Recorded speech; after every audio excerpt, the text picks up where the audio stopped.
Bon ben en se baladant, c'est éloigné un petit peu de Mohamedia et ici on arrive dans la ville de Zenata. Je connaissais pas du tout. C'est une ville où ça pousse de partout, ça construit partout, regardez. Franchement, c'est super joli, ça a l'air super résidentiel. Ici t'as la mer qui est juste là en face. On va aller voir la plage après. Je suis venu ici parce qu'en fait, ChatGPT il m'a dit que si je voulais des plages vraiment sauvages, un petit peu éloignées, etc. C'était un bon spot. Bah, je suis pas déçu d'être arrivé là par hasard. Par contre, vous le voyez bien, au niveau des prix, voilà quoi, t'es quand même à 99 000 l'appartement, 3 chambres avec salon. Mais ça vend de partout, hein. Ça vend de partout. Ici, là, t'en as pour 76 000, 76 000 euros pour 2 chambres. Et je pense que si tu veux des studios, c'était dans... Ouais, voilà, c'est... tu le vois juste là. Pour les studios, c'est 55 000. 55 000, une chambre plus salon. T'es proche de la mer. C'est une ville qui est super stylée. Et de par sa géographie aussi, tu restes proche de Casa, forcément. Donc t'es quand même proche d'une grande ville. C'est un plan qui est intéressant. Il faut regarder un petit peu plus la ville. Mais voilà, ça m'a l'air cher, hein. Je pense que c'est une ville qui vise des classes un peu plus... voilà, classe moyenne supérieure ou des classes un peu plus huppées. Mais par contre, voilà, au niveau du décor, bah, franchement, c'est stylé. Ici, t'as un terrain de sport et puis t'as toutes les résidences autour, c'est en train de construire. Il y a des jardiniers. Regarde, là, t'as un espèce de parc. Tu vois, avec les palmiers et tout, tu peux venir te poser. Donc ça, franchement, il n'y a rien à dire. Le quartier, il est super stylé. Il est super stylé, il fait vraiment résidentiel, bord de mer, tranquille, il fait vraiment vacances. Il fait vraiment vacances, mais voilà, moi c'est pas trop des spots comme ça que je vise, mais je peux comprendre tout à fait les gens à qui ça parle, parce que franchement, ça a son charme. Et encore une fois, c'est super bien positionné. Regarde ça. Voilà, franchement, c'est tranquille, hein. Là, je viens de passer ma main à travers une barrière, mais donc tu as la barrière juste là, ça veut dire quand tu es avec les enfants et tout, ben, c'est super sécurisé. Et c'est ça que je cherche, moi, c'est vraiment ce côté familial. Ça, par contre, il est super important pour moi. Maintenant, en venant ici, sur la route entre Mohamedia et Zenata, il y avait 10 minutes. Et franchement, entre eux, il y avait des moutons, il y avait des vaches. Et je me dis, moi, c'est ça dont j'ai besoin. J'ai besoin d'un cadre où je sors de chez moi, je marche 10 minutes. Et je sais que je vais tomber sur une vache ou des moutons. Tu vois, j'ai besoin de ce dépaysement, mais je sais par contre que je suis très vite proche d'une ville. Ah, franchement, je surkiffe ici.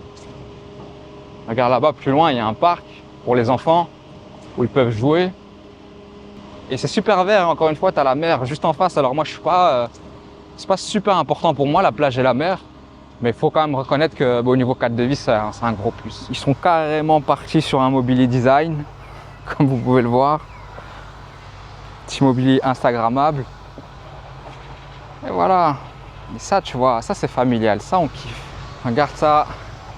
Franchement, tu peux facilement... en tout cas, ils sont bons pour vendre des concepts, hein, immobiliers ici. Parce que tu peux très facilement te projeter et t'imaginer une vie de famille avec des enfants ici. Et en plus, il n'y a encore personne là. Enfin, en même temps, voilà, on a un jour de semaine en pleine journée.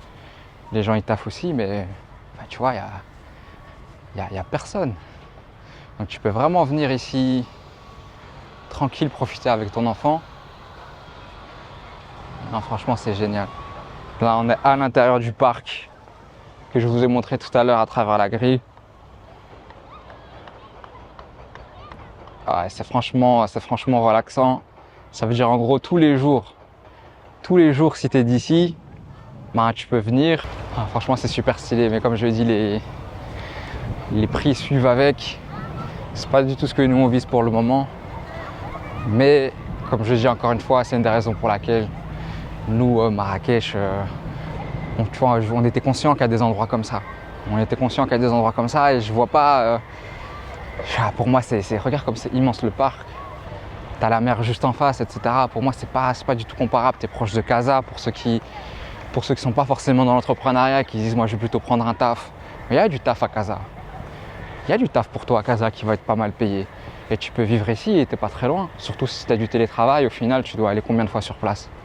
2 fois, 3 fois. J'ai fait un peu de recrutement ici sur le marché marocain, donc je connais un tout petit peu, mais moi c'est plutôt des profils d'informaticiens.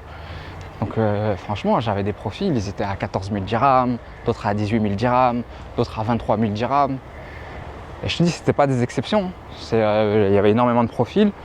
Et donc toi-même, si tu as les bonnes compétences, si jamais tu tapes dans les bonnes filières, tu n'es pas forcément obligé de passer par la case j'ai des grosses économies pour lancer un projet ou pour tenir longtemps, ou j'ai un business en ligne et donc je peux m'expatrier ou immigrer où je veux et vivre là-bas avec des revenus que je fais sans contrainte géographique.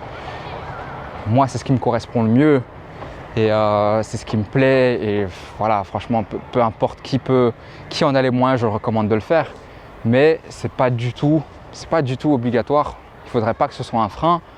C'est soit vous avez des compétences et vous voyez que ça vous permet de trouver un taf ici, et donc vous venez d'abord et vous faites des allers-retours le temps que vous trouvez quelque chose.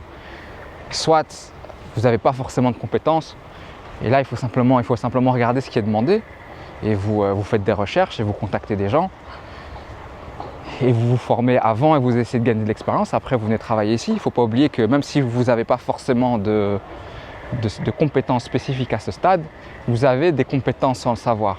Le fait que le français soit votre langue maternelle, par exemple, mais pour des sociétés internationales qui vont majoritairement, si ce n'est exclusivement parler français, pour vous déjà, vous avez un avantage. Le fait que vous ayez une connaissance du contexte international et du contexte français ou belge, si jamais c'est des entreprises qui travaillent avec des clients à l'étranger, c'est aussi un avantage, c'est aussi une compétence. Donc tout ça, c'est des choses que vous pouvez valoriser. Il faut simplement viser le bon type de société et il faut arrêter de venir et d'imaginer des projets bancaux si vous n'avez pas d'expérience dans l'entrepreneuriat et de vous dire moi je vais venir ici, je vais lancer ci, je vais lancer ça, alors tu ne connais même pas encore le pays. Viens plutôt t'acclimater, viens plutôt essayer de comprendre comment ça fonctionne et essayer de rencontrer des gens. Si jamais tu ne sais pas quoi faire au niveau filière, etc., au niveau niche, au niveau type de poste, ce que je te conseille, c'est fais une analyse de toi-même, des compétences que tu as actuellement, et essaye de contacter des gens sur LinkedIn qui sont ici au Maroc. Moi, je l'ai fait avant de venir. J'ai contacté des recruteurs indépendants, etc. J'avais déjà des clients qui étaient des cabinets de recrutement. Donc, simplement, tu t'entretiens avec eux, tu leur demandes des conseils et les gens ils sont toujours très contents de t'aider. Il n'y a jamais personne qui va te dire non. Donc, tu fais ça, tu prends l'information et après, tu te prépares en conséquence. Mais il ne faut pas forcément, je veux dire, même si tu as un petit capital, que tu as que 2, 3, 4 000 euros de côté, en fait, si jamais, dès que tu arrives, tu as un taf, c'est possible.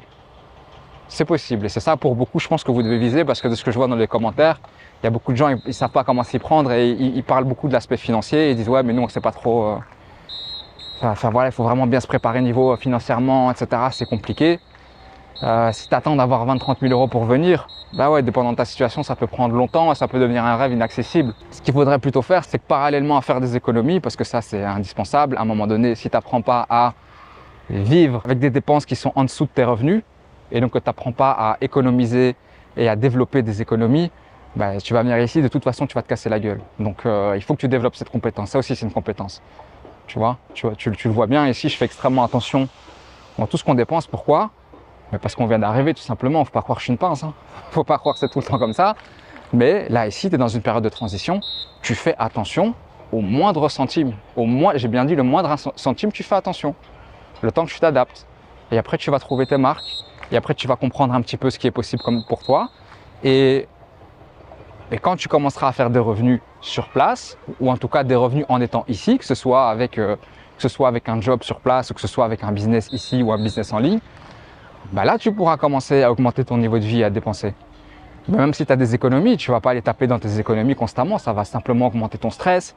Ça va te pousser à faire des bêtises, à faire des mauvais choix, parce que tu ne vas plus être très clair dans tes décisions, tu vas avoir le stress du manque. Donc c'est pas ça qu'il faut faire. Encore une fois, vous avez deux options. Enfin, les deux meilleures options, c'est soit tu as un projet business solide, et la plupart du temps, ça veut dire quoi ? Ça veut dire avoir une compétence. Parce que, il faut que ce soit un truc que tu saches faire, que tu as déjà fait. Idéalement, un business qui te permette, qui n'ait pas de contraintes géographiques. Donc ça, c'est un point. Tu viens ici, tu dépenses le moins possible, tu développes cette activité et quand tu as atteint un certain seuil au niveau des revenus, tu peux te permettre d'augmenter ton niveau de vie. Ou alors tu viens ici pour trouver un taf. Et là, tu dois analyser c'est quoi les compétences que tu as. Tu parles aux gens qui sont sur place pour comprendre qu'est-ce que tu peux espérer en termes de salaire, combien de temps ça prend pour trouver un taf, c'est quoi un petit peu les difficultés, les spécificités ici. Et si jamais tu n'as pas de compétences, ben, tu prends en compte, tu n'oublies pas que même si tu penses ne pas avoir de compétences, en réalité tu en as. Tu les mets en avant et tu vas aller chercher des postes, typiquement des postes de commercial, des postes dans des centres d'appel, des postes… même dans le recrutement, tu n'as pas forcément besoin d'avoir d'expérience préalable. Hein. Donc y a plein de postes. Tout ce qui est un peu au front, ça veut dire tout ce qui est un petit peu en contact direct avec des clients. Tout ça, toi, tu peux avoir des avantages par rapport à ce rôle-là, même si tu n'as pas d'expérience préalable et même si tu ne viens pas d'ici. Donc il faut simplement viser ça. Et tu vises des villes, ça encore on vous le dit toujours. Tu vois, moi au début on était à Marrakech, pourquoi? Parce que je sais que moi dans un premier temps j'ai pas de contraintes géographiques, je suis pas obligé d'être à Casa, de trouver un taf ici. Moi je suis dans l'entrepreneuriat et je fais pas du business ici encore pour l'instant, en tout cas très peu. Donc pour moi j'avais pas de complications par rapport à ça, j'avais pas de contraintes. Si jamais ça avait été le cas, je serais direct venu à Casa. Tu vois, je serais directement venu à Casa ou dans une ville comme ça parce que je sais que là, je peux me trouver des opportunités. Mais en tous les cas, j'essaierai de vous faire une vidéo prochainement avec des recruteurs que je connais ici, des gens qui connaissent bien le marché, qui connaissent bien un petit peu comment ça fonctionne. Et comme ça, ils pourront… Frère, je vais me prendre de la flotte là, frère, et les arrosages automatiques. Et comme ça, ils pourront vous donner vraiment des bons conseils parce que moi, j'ai pas envie de trop m'avancer. Voilà, fatalement, je connais pas encore bien. Même si je travaille un peu le marché marocain, c'était dans un contexte très spécifique. Donc, mis à part si vous êtes dans l'informatique, je ne vais pas vraiment être d'une très grande aide. Ah frérot, ils ont même sorti les pistes cyclables. La question c'est, est-ce que les gens ici vont respecter? Parce que, alors Belgique, c'est un truc sur lequel les cyclistes ils pètent toujours une douille, c'est qu'on marche toujours dessus. Et donc là, on a vraiment marché une minute ou deux. Vraiment, on a juste traversé. Et là, ils sont en train de développer ça. Je vois, il y a plein de palmiers ici avec de l'eau. Je ne sais pas trop ce que c'est, ce qu'ils vont faire. Et juste en face, en fait, juste en face là, tu as la plage, tu as la mer. Donc c'est vraiment un peu sauvage de ce que j'ai compris. Donc on va aller voir un petit peu, on va voir à quoi ça ressemble. Et moi c'est plus ça mon délire, quoi. J'aime pas trop quand il y a beaucoup de tourisme, quand il y a trop de concentration de gens, trop d'activités. Moi j'aime ce qui est calme et reposant. Et ici, c'est ça que j'aime bien et c'est ça que je me suis fait la réflexion. Je me suis dit, au début je me disais ouais, je vais aller vraiment dans un coin éloigné du Maroc. Comme ça, je vais vraiment avoir ce que je veux. Mais en fait, au Maroc, c'est tellement grand. Et de la manière dont c'est pensé, enfin en tout cas dans la manière dont c'est construit, tu peux franchement trouver le calme pas très loin de grosses zones d'activité. Et c'est vraiment ça qu'on va cibler, des petites villes stratégiques comme ça, Mohamedia, Zenata, Temara, je sais pas moi, Kenitra. Je pense que toutes ces petites villes-là, on va vraiment bien les analyser. Et si vous avez vos préférences ou des conseils, franchement, faites-le moi savoir parce que là, on est vraiment en recherche active, on va un petit peu partout. On veut aussi voir ça avant le Ramadan parce que le Ramadan, ça va être un peu biaisé du fait que ça va être beaucoup plus calme. Donc on aimerait bien faire un max de villes avant. Et nous voilà arrivés, on a à peine, franchement, 2 minutes de marche, c'est là où tu arrives. Et comme tu peux voir pour le coup, ChatGPT, il m'a pas menti, c'est vraiment sauvage, il n'y a rien du tout. Il n'y a rien, il n'y a personne. Pourtant, il est 14h, hein, là, il est même 15h. Et c'est franchement tranquille. Si jamais tu veux te relaxer, méditer, tu viens ici et franchement, t'es bien, t'es tranquille. Regarde l'allée derrière moi. Et tu arrives juste là-bas derrière, tu arrives là où il y a tous les appartements où on était, les résidences et tout. C'est franchement à quelques centaines de mètres. Et donc ici, tu es entre Casablanca et Mohamedia. C'est vraiment un mi-chemin entre les deux. J'ai vu qu'il y a un aéroport à une quinzaine de minutes, mais ça m'a plutôt l'air d'être un aéroport régional. C'est pas vraiment tu peux pas vraiment faire des vols, je pense, internationaux, je sais pas. Mais en tout cas, c'est super bien positionné parce que tu es encore plus proche. Tu es encore plus proche de Casa. Comme je vous l'ai dit, si jamais vous voulez venir en mode je vais travailler, je vais trouver un taf ici et tout, tu peux avoir ce cadre-là et avoir le taf à 20 minutes de chez toi, 20, 25 minutes, 30 minutes, 40 minutes parce que ça dépend, Casa c'est grand, ça dépend où, ça dépend du trafic. Et donc en réalité, tu n'es pas trop loin. Je suis juste curieux de voir, voilà, au niveau habitation, qu'est-ce que tu peux trouver si tu recules un peu, c'est quoi les loyers, etc. Mais c'est comme partout au Maroc, hein. Tu cherches un peu, tu t'éloignes, tu vas trouver des trucs qui sont franchement à portée. du budget de quelqu'un qui s'installe et qui a un peu d'économie et qui va venir travailler ici pour 10 000 dirhams ou 12 000 dirhams. Sans problème, tu vas trouver quelque chose où tu vas être beaucoup plus confort et beaucoup plus à l'aise que si tu compares ta situation, en France et en Belgique. Donc voilà, je vous laisse avec la plage et la mer en arrière-plan. J'espère que vous avez aimé cette petite visite. En tout cas, belle petite découverte. Encore une fois, c'est peut-être trop nouveau, trop résidentiel ici pour nous. Mais c'est franchement une belle découverte. On a vraiment beaucoup aimé la ville, enfin le quartier. Et franchement, c'est vraiment un truc à investiguer si jamais vous cherchez un endroit résidentiel qui soit proche de Casablanca, proche de la mer, etc. C'est franchement top. Et pour faire du sport, c'est vraiment top. Ils sont en train de mettre des terrains partout. Il n'y a que des zones de sport. Et si tu regardes là, tu peux voir que plus loin, c'est comme un grand parc. Et il y aura plusieurs zones, genre terrain de basket, terrain de paddle, terrain de foot, zone de musculation, zone d'escalade, zone pour faire ton footing.